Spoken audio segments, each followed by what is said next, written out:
Hi everyone, welcome back to Venture Capital TV from La Token. My name is Sunny Mohanty.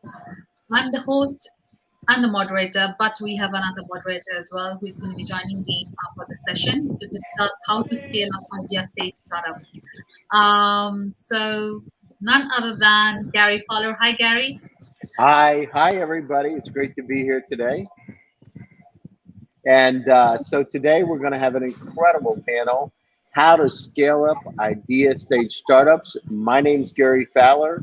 I'm a serial entrepreneur and investor. I've done 17 companies, two unicorns. I was on the original management team at Click Software, which was sold to Salesforce for 1.35 billion, and also Eva.ai, an AI HR tech company.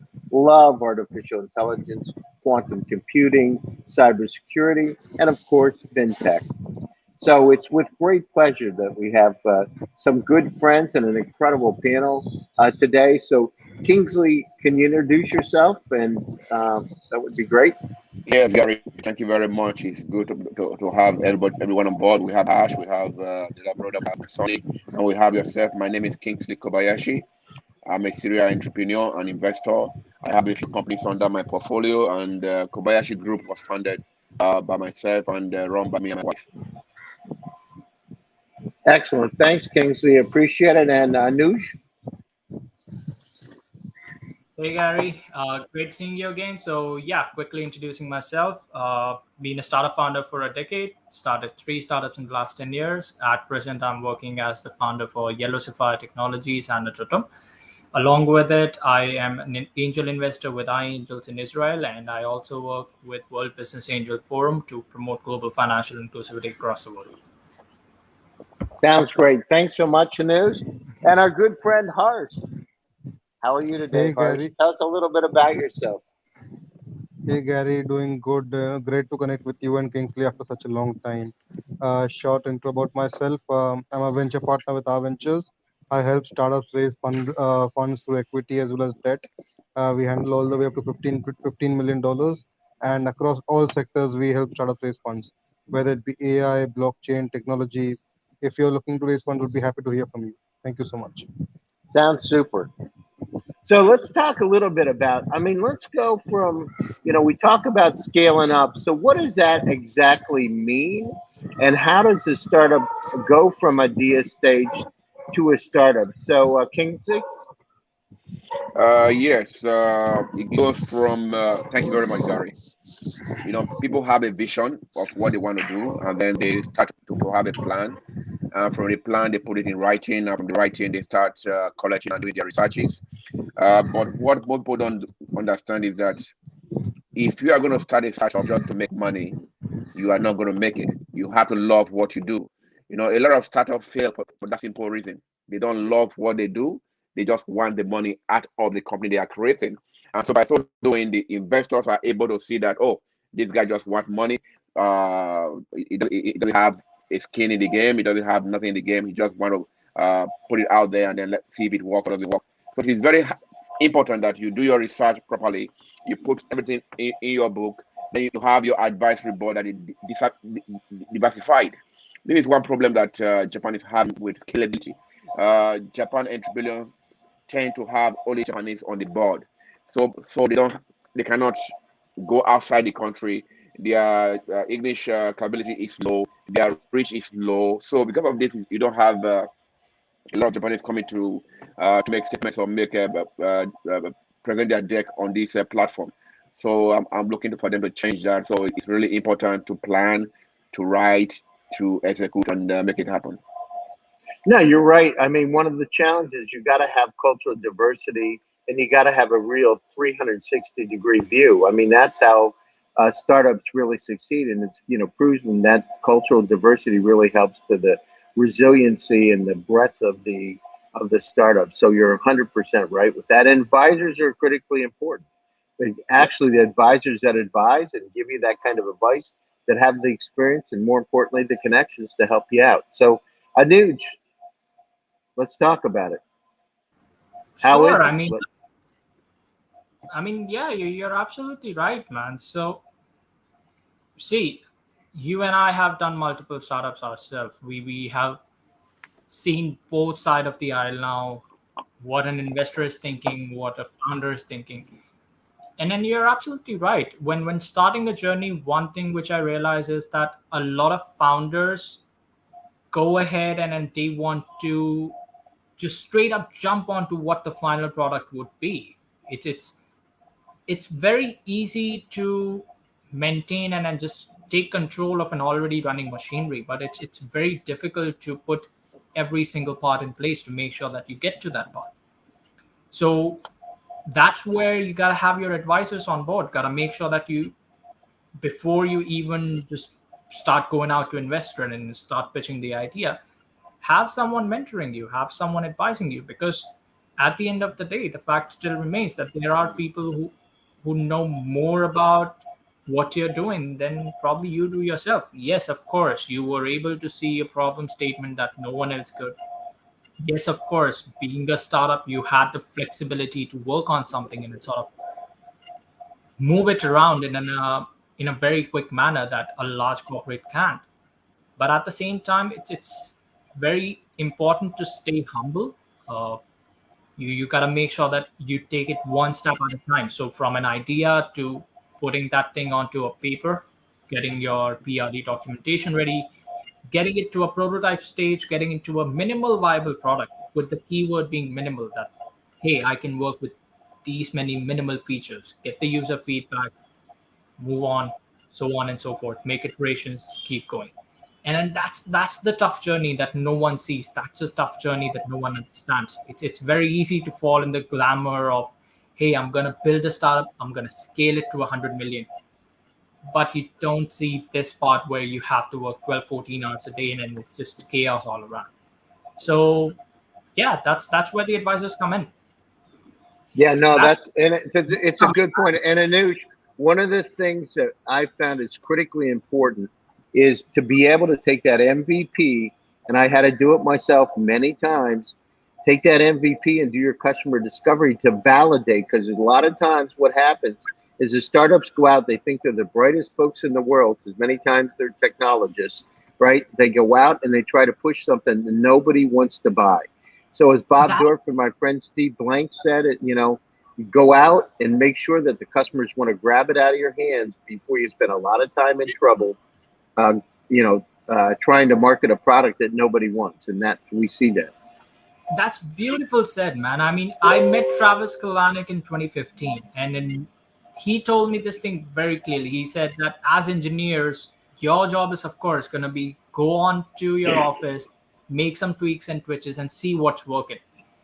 But at the same time, a lot of the founders, since they are engineers themselves, they get into that engineering mentality. So when I'm working with a health tech startup, a lot of them get into the idea, oh, I'm going to do this is going to automate that XYZ, and boom, everything's on cloud.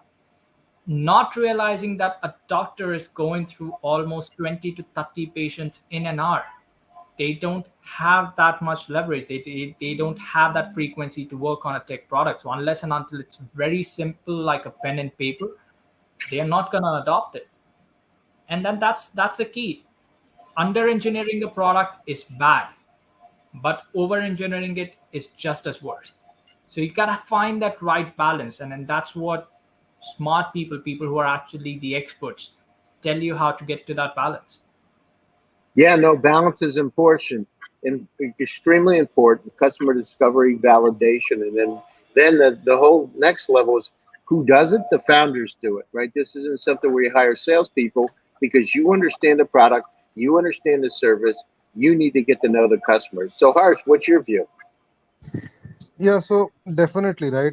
If you actually look at, trying to get some statistics, which is the biggest number one reason why startups fail, right? If you speak to the founders, they'll say, the co-founders were not right, or probably, that we didn't get the funds on time. But the number one reason is the right product market fit. What typically tends to happen is, the engineers, the developers, they start building the product before actually communicating with the audience and figuring out those inherent needs which the startup is going to fill, right? That's the biggest problem. So startup hackers, which I started about 6 months back, just last week we managed to reach 1,000 members on our Facebook group, and we do a lot of active interactions over there. So I don't have to kind of reach out to the other potential markets. I've already created that community. If I want to ask anything, whether something is valuable or not, I just simply put a question over there, and the community themselves respond back to me, right? That this is what you need to do, this is what's going to make it better. And once we do that, we get the feedback from them as well. So this continuous back and forth with the customers, it should not be like a one time thing, right? It should happen on a recurring basis, right from the time when you get an idea. Once you get an idea, try to make it like a complete brain dump of everything that you have. Then go out in the market, your social media, just spread the word across, get feedback from people and see what they have to say. Don't worry about people kind of stealing your idea, because ideas are a diamond dozen, right? There's literally no idea which can be patented in today's day and time. Speak to people, get their feedback, see what best you can do. At least if you speak to 100 people, you'll have a good clear picture of what exactly is important for your startup and what's not, and focus on those rather than trying to build the product first and then try to tweak it later. You'll save a lot of heartburn. Now you get, some great points, and I'd like to zero in something with Kingsley. How important is it for a startup today to be able to have a presence online, to be able to push their message out, and how important is social media to a startup from wherever to be able to get the message out? Kingsley? Yeah, thank you, Gary. It's more or less the only way to get your message out right now. Since the pandemic, people have not been able to have seminars or things like that. So the only way open to you to get to people is through social media, using your Instagram, using Facebook and other platforms out there. And it is very important that you target the market you want. Just going on Facebook or just going on social platform to just push everything on everybody does not work. You have to have a target market. Now, a lot of founders are more interested in the investors than their customers. This is wrong. If the product is good and the customers are buying, the investors will come around, and you have to put a skin in the game. So by saying this is that you have to put all this information on your social media. What is the product? What is the product trying to do? What population of the world will use the product? If you are trying to target a country of 100,000 people as to a country of 10 million people, you are already failing. So all your statistics, your analysis have to be on social media platforms. So it is very important for you to put down your plans, put down what you have done so far.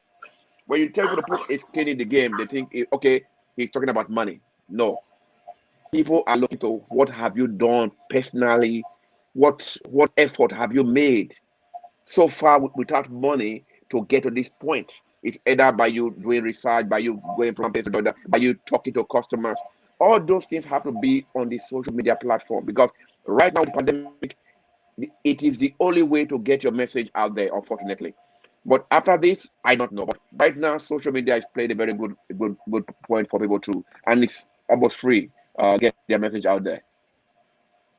Yeah, no, you're right. I mean, look at it today. Look at it. We're in Japan, we're in India, we're in Singapore, I'm in Miami.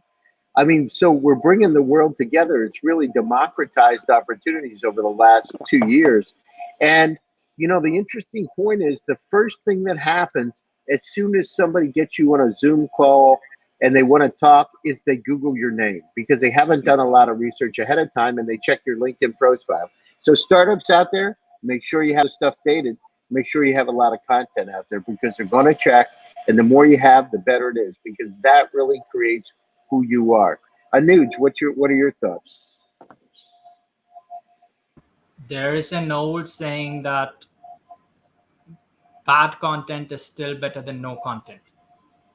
At the end of the day, people don't know you. If I was to just look up a random person's name, all I would get is their LinkedIn profile. I don't know the kind of work that they have done. Only when they publish more content is only when they establish more presence online. It's kind of when I get an idea about their credibility, right? Uh, See, in the last 10 years, social media has evolved into a completely different universe. What Facebook originally started as a place for friends to hang out, it's definitely no longer just that.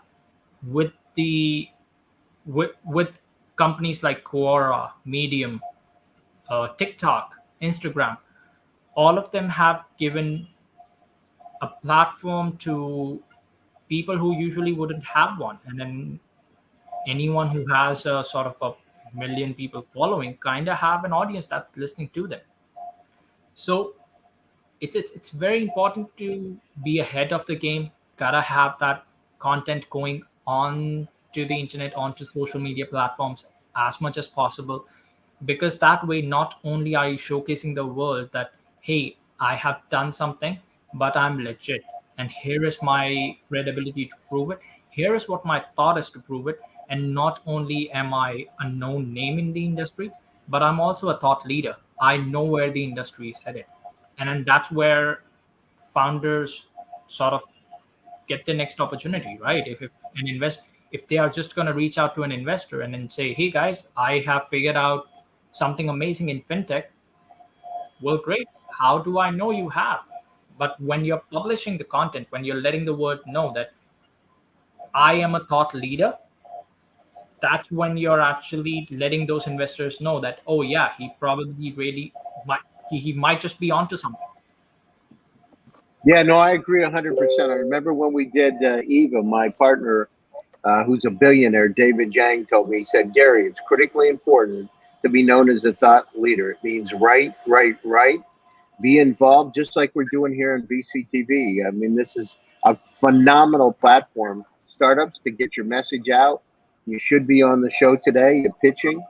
And investors, this is a great place, a great forum to be able to participate and also to share ideas. So, Harsh, what's your position in terms of getting content out? How important is it on a 1 to 10 scale from your perspective today, and how do startups do it? So definitely, right? Content is the name of the game in today's day and age. But at the same time, it's extremely important to kind of focus on what kind of content, right? If you simply post random junk, it, just like content can go good for you, it can flip out and turn to be bad for you as well, right? Negative publicity can come back and bite you in the butt. So that's why you need to be extremely careful regarding the content that you're posting out, and there has to be a theme associated with that, right? That's what we in the conventional marketing language it used to be called branding, where essentially the layout and the nature of the conversation used to have a specific tone and structure to it, and you adhere to that tone and structure, right? So essentially that's what you need to have, a kind of a steady structure in that this is what I represent, this is what my company represents, and you speak along those languages. So you kind of create your own language about that, and what that does is you'll identify the right followers for your product or for your service, who will be attracted to that tone of language, that tone of messaging, and will automatically attract them. And then the social media algorithms will then kind of throw the relevant people towards you, because now that you found your niche language, which is working, social media will themselves get more people to follow you, more people to engage with you and attract with you. And once you capture the attention on the social media, capture their email addresses, capture their contact details, get them onto your CRM and do a lot of follow-ups with them, right? Essentially, that's how the structure has to be. So find that language for yours, but at the same time, it's extremely important to keep it extremely personal, right? What typically tends to happen is social media, you do get a lot of automation and all that stuff, with randoms, similar kind of junk content and all that cat memes, which used to be extremely popular a decade ago, right? You can't do ready-made plain old stuff. It has to be original.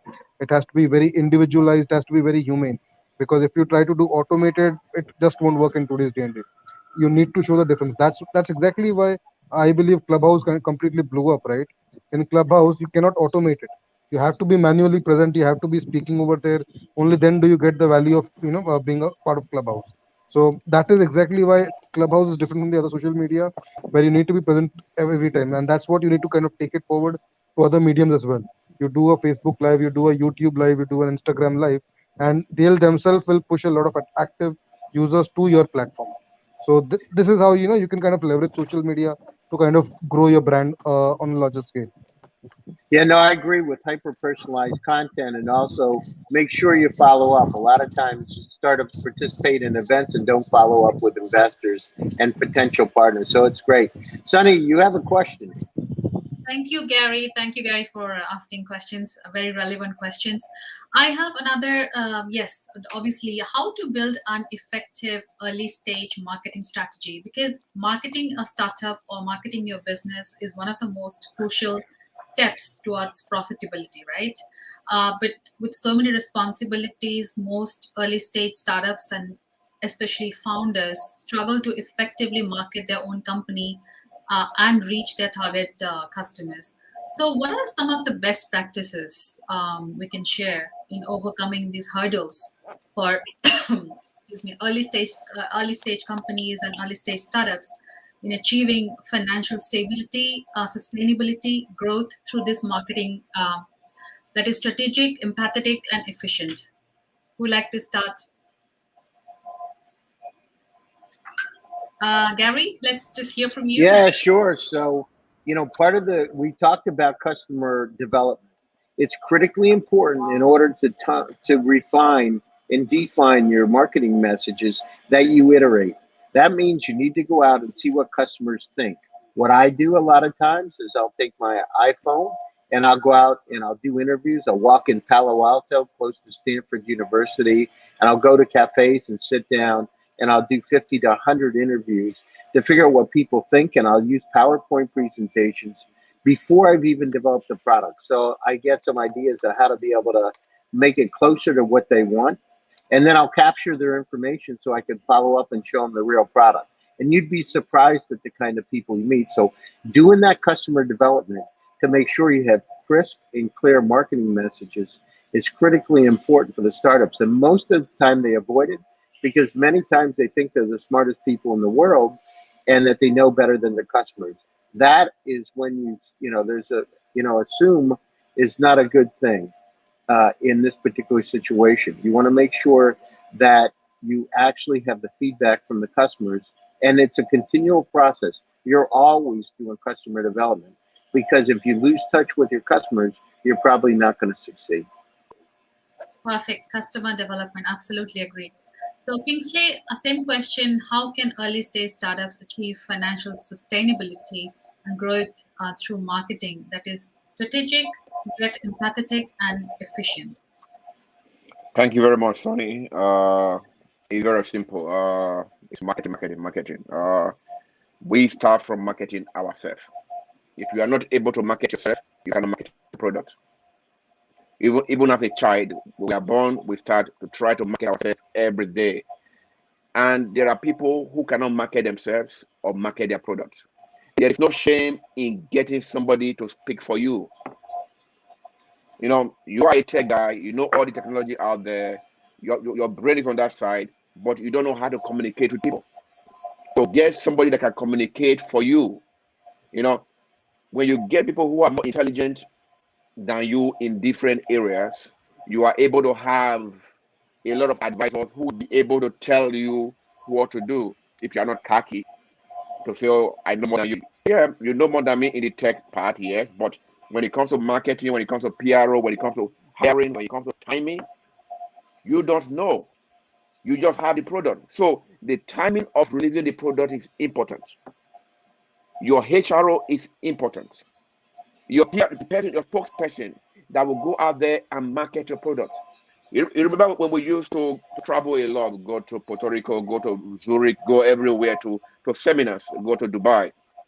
You will see a very nice product, and the person comes out, he's not able to explain his product. He does not understand how to explain his product, and this is already a problem. I go to them and I tell them, listen, get someone to sell your product for you. It doesn't have to be you. You have a good product. So people have to learn that their weak points and their strengths, and not be ashamed to ask for help. So it is very important that they get this thing into recognition before they even move forward.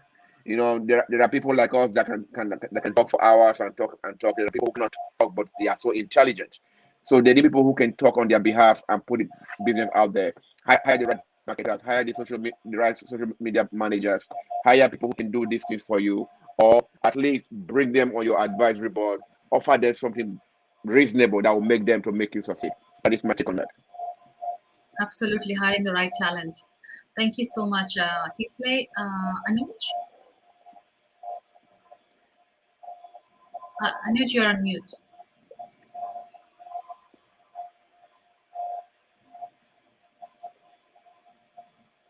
Can you hear me? Is it? Oh, great. Yep. Yep.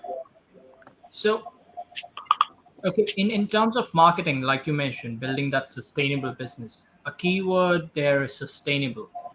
It's it's very easy to think that if I deploy more money onto marketing, that if I deploy more money onto doing ads, I will generate more leads. And yes, to an extent, that's right. But the keyword there is what's the ROI? What's the return on investment that you're generating from that marketing effort?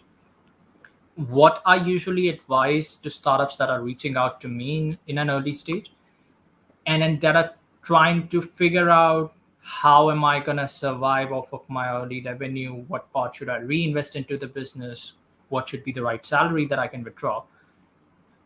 The advice that I usually give them is you start off by defining your runway.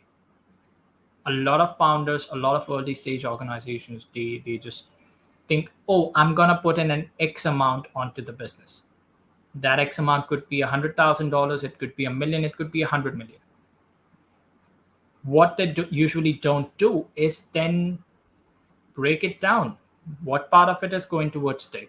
What part is going towards op? What part is going towards marketing? And as you are generating leads, not only do you want to focus on generating leads from your marketing effort, from advertising, but also focus on how they are impacting your organic growth, how it's boosting your presence in such a way that the return on investment is not only coming from the business that it's generating, but also from the word of mouth that it's generating that's driving more sales for me.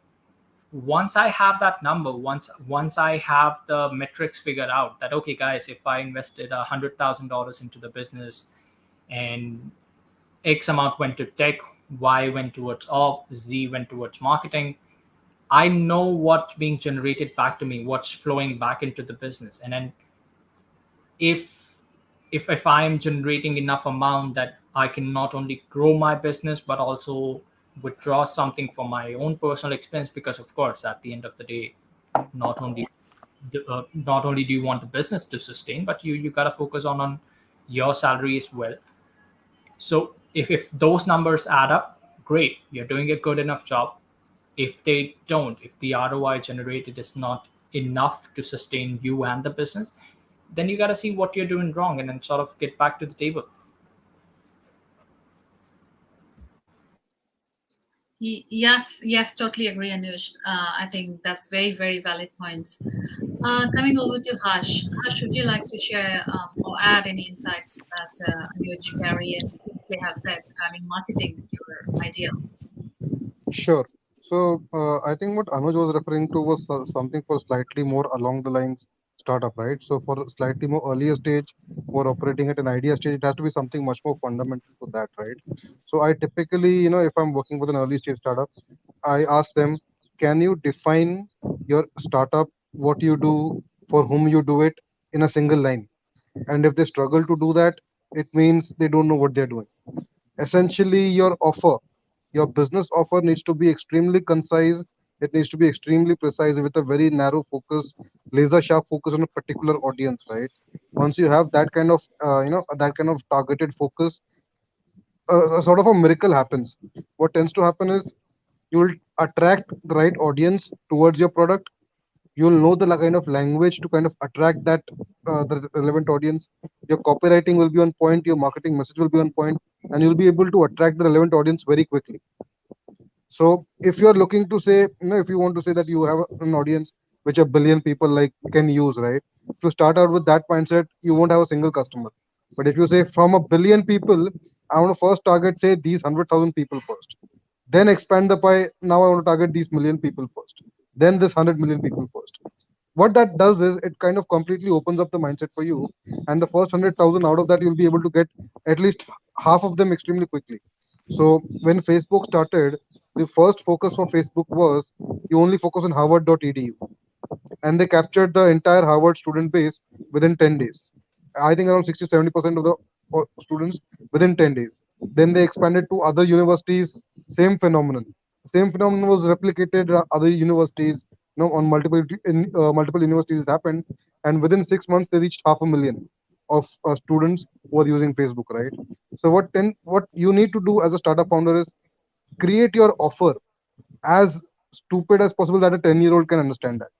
Make it dumb it down to that level that a 10-year-old can understand it, what exactly you're offering. Very simple sentence, nothing complicated, and just start putting the message across using the right words of that specific segment as well, because each and every segment of customers have their own language. Use that specific language. Once you do that, then obviously you kind of realize you'll get a lot of feedback as well, you'll get a lot of customers as well. Then you're truly adding value to that specific community. So that is the approach which I typically recommend. Okay, great. I have one question before I pass the floor to Gary. So, what's the difference between growth and scaling up? Is there any difference? If yes, what's the difference and how does it matter to differentiate between a growth? So, when do you call a startup a growth stage startup, and when do you consider it scaling up? And yeah, what are the differences? Kingsley? Yeah, growth and scale up is, you know, as a human being, we are all growing daily. We all learn daily. Uh, Scalability is being able to have you've already done all the hard work. You've already done put everything down, and then your growth starts from when you start being productive. Are you productive or are you not productive? And when it comes to being productive, what a lot of people don't know is that your startup don't have to be your own idea to start with. You can buy and build. This is what people don't understand. There are existing businesses that are going bankrupt and they have the data, they have the experience, they have everything that is needed for them to grow. But due to one economic reason or family reason, they are not able to pursue that anymore. So it has already been scaled up to the point where it can grow. So what you do, you buy this business and you just build on it and grow on it.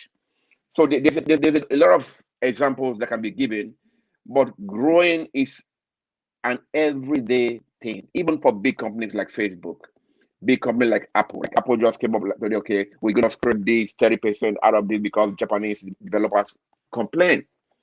So that is another growth for them. You can still be growing when you are a big company because you listen to the complaints of your customers. You listen to the complaint of those who you are serving. But for example, there is a company that came to me for funding, and nice company, growing company, uh, sustainable, really, really good. And I liked it. And I said, okay, I'm going to put money for you. And I called them and they said, okay, can we meet at this place? Because I was in that city at that time. And I already talked to the investors that were investing with me. I said, okay, we like it. We're going to put money in this business. It's really good. And the guy came, oh, can we just do Zoom? I'm like, you said what? I am putting $10 million into your business and you're asking me to do Zoom. And you were like 10 minutes away from me. I'm like, okay. And That's I never called, I never responded anymore. That shows me that you are not ready to grow. That shows me that you are not committed. You are not ready to make that extra effort. You know, growth is about making that extra effort to succeed. You know, no matter the circumstances, you are willing to go the extra length to just say, okay, I will do whatever it takes to make sure I succeed, not give excuses. You know, ideas are everywhere. Even my son has ideas of what he wants to do.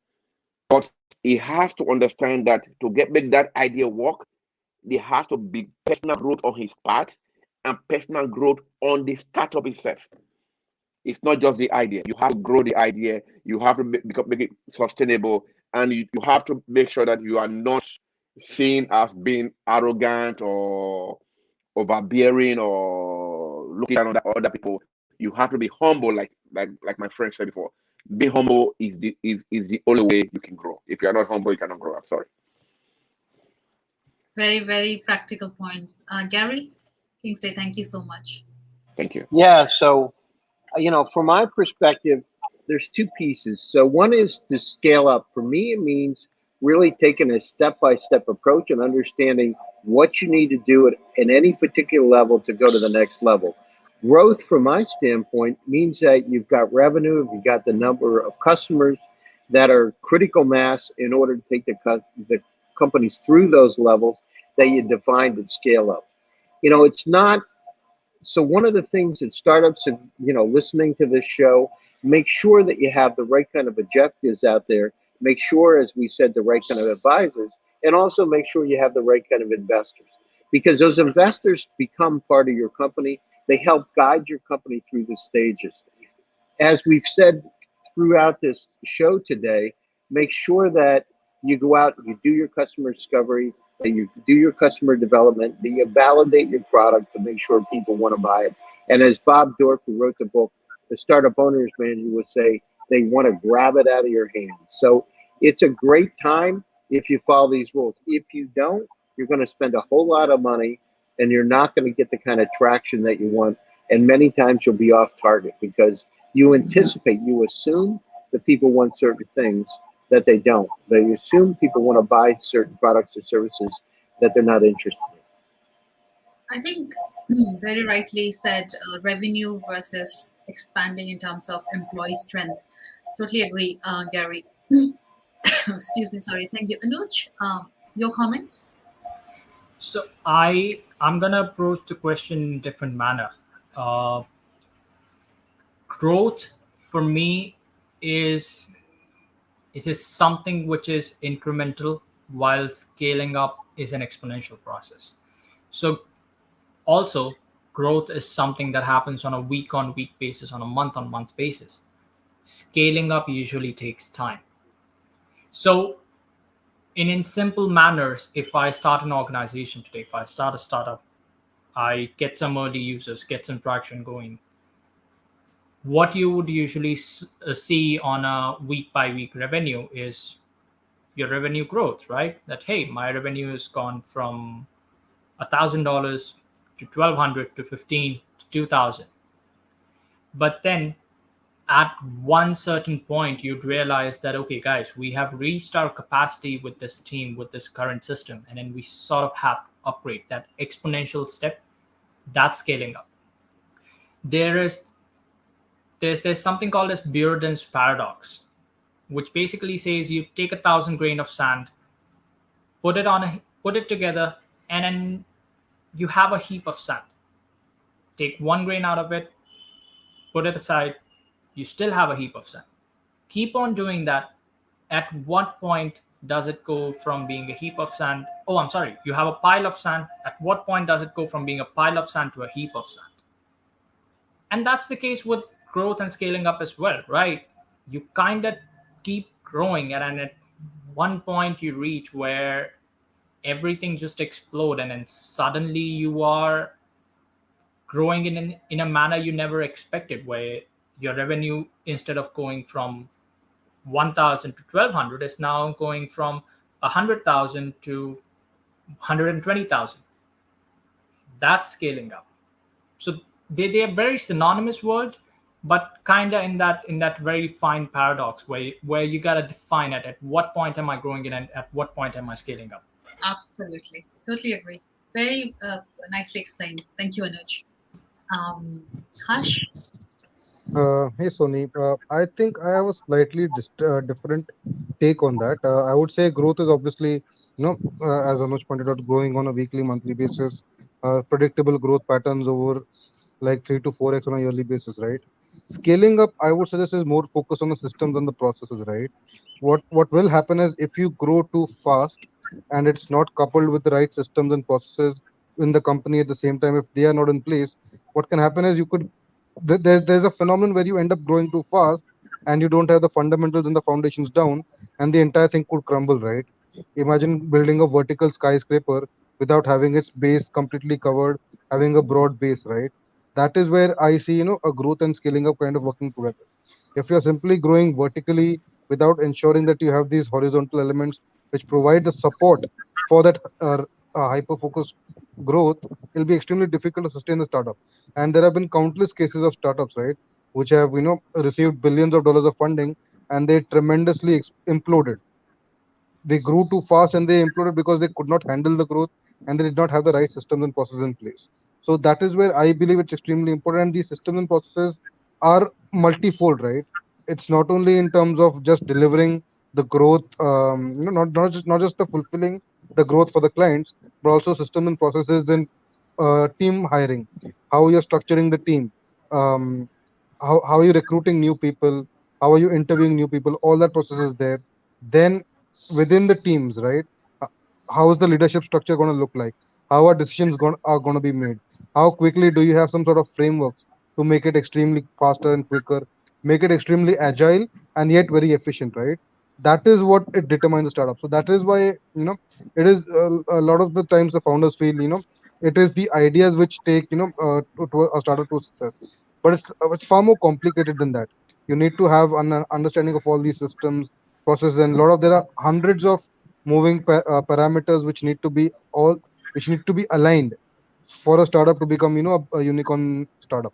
I think Gary could probably throw better light on that since he's had experience on that. But that is exactly what is kind of required to kind of, have these multiple things working together, all those systems and processes in place to kind of grow the startup to the next level. Thank you, Harsh, Anuj, Kingsley. Gary, over to you, please.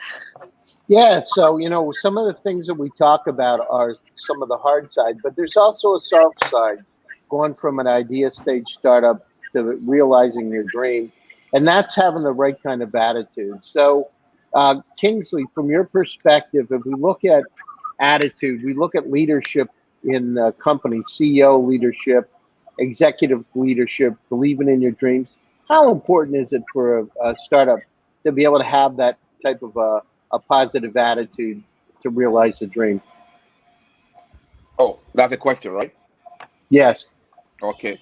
The right attitude always matters a lot. We all know that. Your demeanor, for example, the way you look, the way you talk to people. As an executive, I mean, there are things in Japan, for example, that are deemed rude, but are not deemed rude in America or other parts of the world. For example, holding your hands like that when talking, putting your hands in your pocket when talking, is deemed rude in Japan, no matter your position. So, but in other countries, it's allowed for you to put your hands in your pocket, and nobody think you are rude. But when it comes to being an executive, you have to understand you are not the boss. You are serving the company as the head. You are serving your customers. You have to have the attitude of the first one of the family. You are a garbage. They put every garbage in there. All the questions come to you. You have to be able to sort it out. How do you sort them out without actually making a mess of it? How do you tackle problems in a good way that you are not offending the staff and at the same time offending the customer? So your attitude matters a lot. The way you look at things, the way you talk to people, the way you are able to relate with the public, the way you are able to relate with your investors. They may be wrong, they may be right. Constructive criticism is allowed. If you cannot allow yourself to be criticized and get angry over nothing, you already have a problem. Your investors will criticize you, your customers will criticize you, and you have to be able to go back and sleep at night and think about, how do I change this? How do I make this better? Because no complaint is a bad complaint.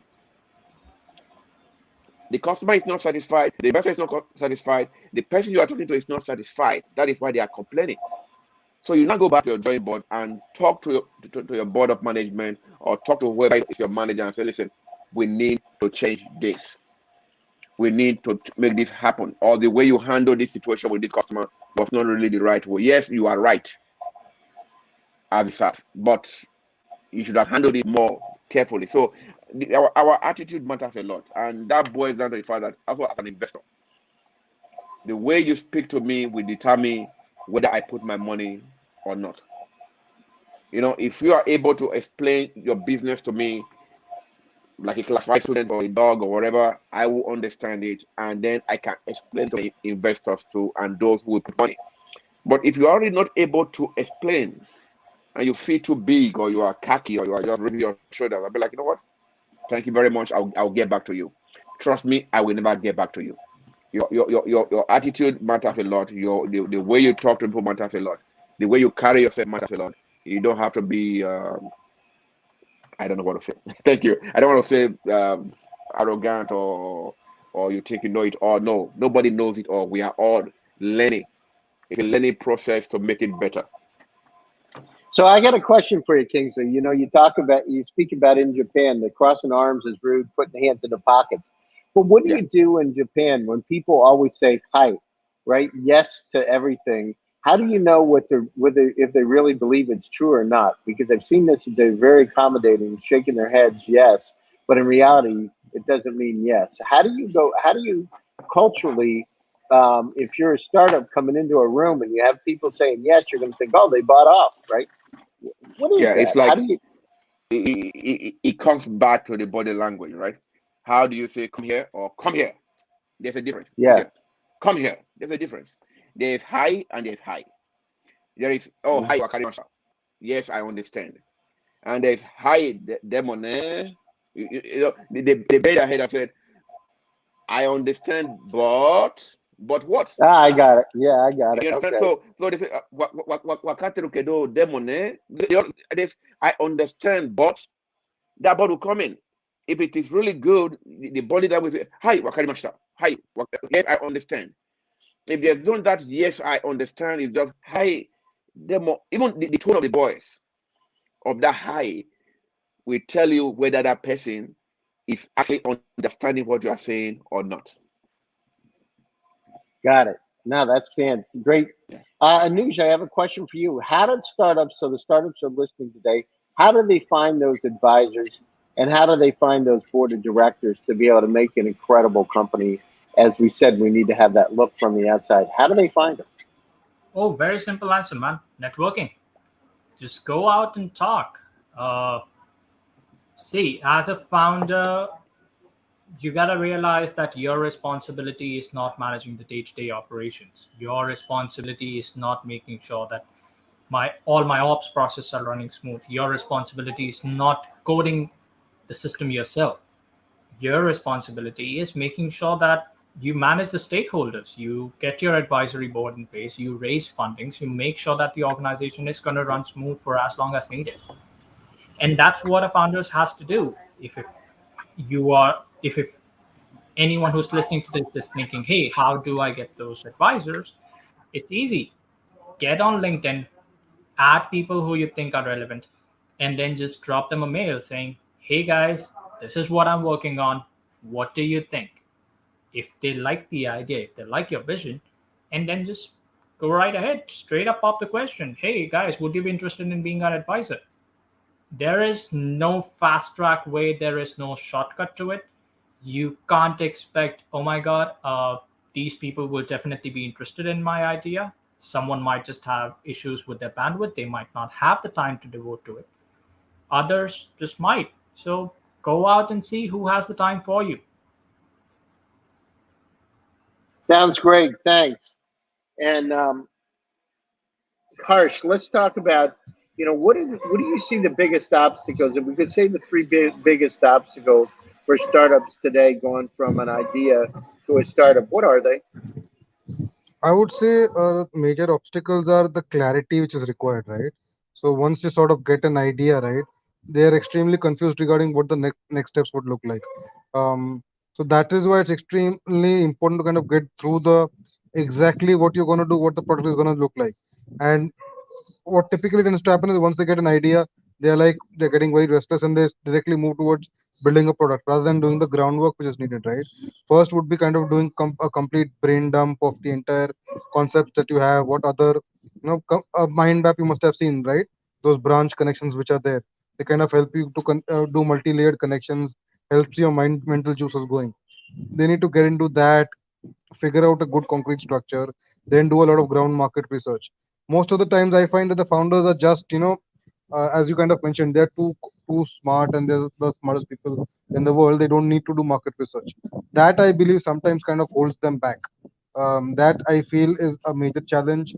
Another major challenge which I feel is, so just about a month or so back, there were two startups who had kind of reached out to me for help with fundraising, right? Their approach and their demeanor to, coming back to Kingsley's point, was so high-handed and arrogant. I just said them no. I directly told them on call. It wasn't even like Kingsley, where the Japanese first say yes when they mean no. It wasn't anything of that. It was a direct no on the call itself, that I don't like you, I don't want to work with you. As simple as that. Because That we call that keep it simple, stupid. That's the way I like yeah. it. That's So great. yeah, so it was directly in the call itself here that the way that you're approaching it doesn't make sense. I don't want to work with you guys because this is a relationship based business, and if we don't like who we are working with, doesn't make a lot of sense, right? So that is where I believe that is another major concern. And the third concern which I have found is finding the right co-founding team in the early stages. What typically tends to happen is you have these platforms like Co-Founders Lab and a lot of other places where people are trying to find co-founders. I don't it doesn't just gel with me whatsoever. A co-founder is supposed to be a long-term partner for you with your business, right? To hire to You cannot hire a co-founder. A co-founder is a business partner who's just as good as probably your girlfriend or your wife. It's an extremely important decision, and unless you know the person for at least 3 to 5 years, you can't get into a co-founder relationship with a guy like that.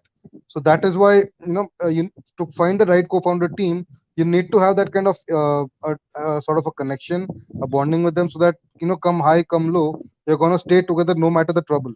You need to have that kind of an approach. You can't just randomly date. This concept of co-founder dating just doesn't gel with me.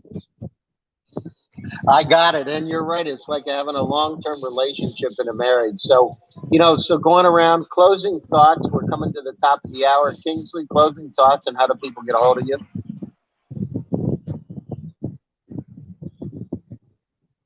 Kingsley, You're you're on on mute. mute. You're on mute, Kingsley. Thank you. Thank you, everyone. It's been a pleasure being here again. Like I say, family time.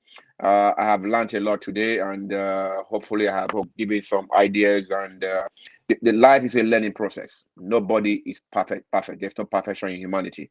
So we must have that attitude of wanting to learn. We must have that attitude of wanting to impart our knowledge on others, because knowledge gained and not imparted is wasted.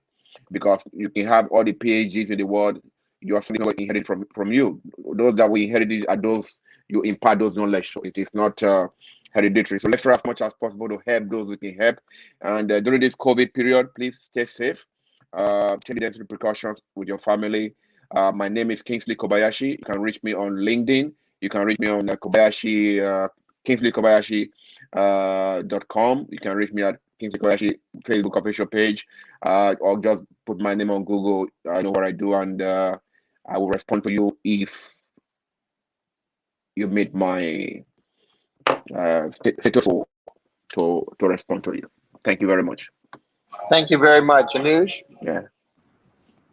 So, just sharing my final thought to any founder out there, I just have one line which I tell everyone. It's a marathon, not a sprint. You gotta be in it for the long haul. You gotta plan for the long haul, and only when you know where you're headed, only when you are planning for your destination, is this when you know how I'm gonna get through on a week by week basis. So keep that bigger picture in mind, but don't lose sight of what's in front of you. If you need any help, feel free to reach out to me. You can reach me on LinkedIn, Anuj Chauhan, or you can drop me a message on Twitter at Anuj. Always happy to connect on a call and help you out. Thank you. Harsh? Hey Gary, a great discussion. A lot of interesting points covered here. And just one advice I would like to give for startups, that you need to be optimistic in the long run regarding what the business is going to be like, and pessimistic in the short run. You need to have that kind of paranoid kind of mindset, right, around yourself towards your startup, which kind of motivates you to work for 14 hours, 16 hours a day, because it is going to be a tough journey, and you need to be prepared for that kind of mindset. And if anyone needs any help from me in terms of fundraising, if you're looking for any help with fundraising or implementing growth systems in your business or streamlining your sales funnels, I'm available on LinkedIn at Harsh Shetia. Would be happy to have a discussion. Thank you so much. Thank you. And from my standpoint, believe, stay positive, be optimistic, visualize where you want to go, and use customer discovery and customer development to be able to validate your product or service to make sure people want to buy it. You can reach me, Gary Fowler, on LinkedIn, on Twitter. You can catch out my shows, including the Founders Report on VCTV. Thank you to the entire VCTV team, Hasmik, Sunny, for making this show possible today. It's great. Stay tuned for another edition. We'll be coming back shortly. Sunny? Thank you, Gary. Thanks a lot for co-moderating the panel today, and it was a really insightful session today. Thank you, Harsh, Kingsley, Anuj, and Gary again. So, guys, thanks for watching, and I'll be back again tomorrow. I have another episode coming up tomorrow. Hopefully, I'll be back properly with my voice back. And see you tomorrow. And take care. Keep smiling, and have a great day. Bye. Bye bye. Ciao. Bye bye, guys.